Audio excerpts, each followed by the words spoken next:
I want to welcome all of you to our third Central American Citizen Security Meeting. I'm pleased so many of our partners are here today to review our progress and discuss the path forward. We established this group because we all have an interest in enhancing stability and security across Central America. For the United States, this is very personal. These are our friends and our neighbors, our partners on so many important issues.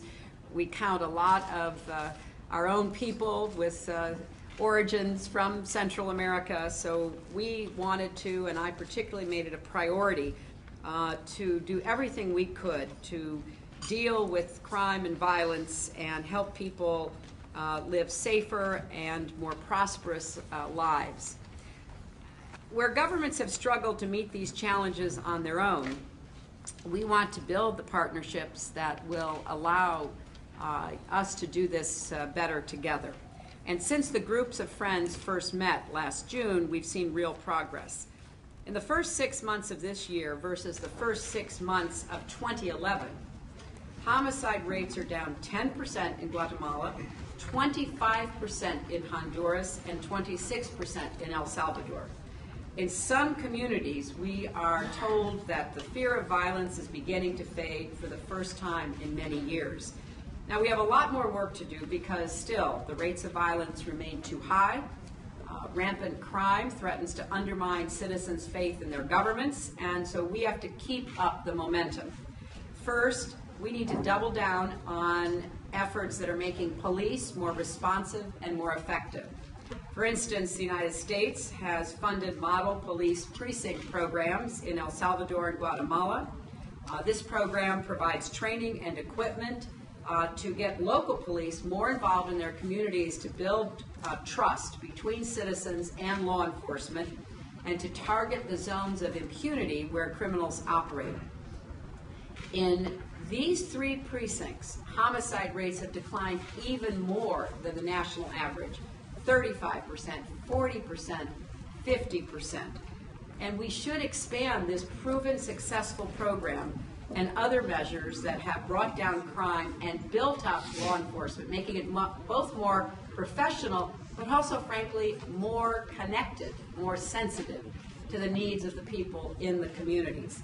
Second, we should build on the success of violence prevention programs that target those who are most vulnerable to being recruited by criminal gangs, namely young people and marginalized populations. USAID is at work in 12 high crime areas in El Salvador, partnering with civil society, municipal leaders, and businesses to provide education and vocational training for these at-risk groups. And in these communities, the feedback we are getting from residents is that they feel more confident making reports to local authorities, and crime rates have in fact gone down. Third, we need to maintain the political will that has driven change from within Central American governments and societies themselves.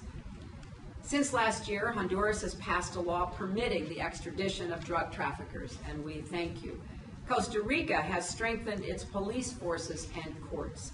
Guatemala has ramped up its efforts to seize drugs and arrest criminals at the border with Mexico. Now we need to be sure that the new laws are enforced and that the new initiatives are given the resources they need to succeed. Finally, we hope to keep strengthening partnership and collaboration. Donor countries, such as ourselves, need to continue to coordinate so we focus resources where they're needed most without duplicating our efforts. Regional governments need to share effective practices and launch joint efforts because crime, of course, doesn't stop at borders, and we have to continue to work together. For our part, the United States is committed to being a strong partner. Our Central American Regional Security Initiative is designed to help make streets safer, disrupt criminal networks, support the development of strong government institutions, bring services to at-risk communities, and promote greater collaboration among the region's governments, not only within Central America, but with Mexico, with Colombia, and beyond. This year, we are providing $135 million for these efforts, which brings our total in the last 4 years to nearly $500 million. And we think, based on the evidence, this has been money well spent.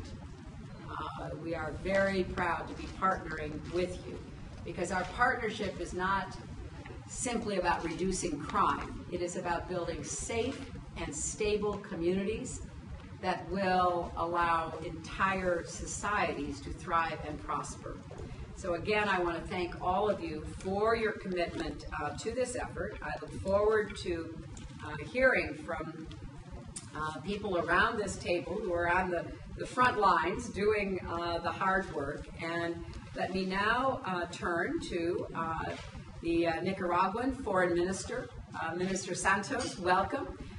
To please provide an update on the efforts that have been made by Central American governments to reduce crime and violence, and to engage the international community in supporting the region's most pressing security challenges. Minister Santos.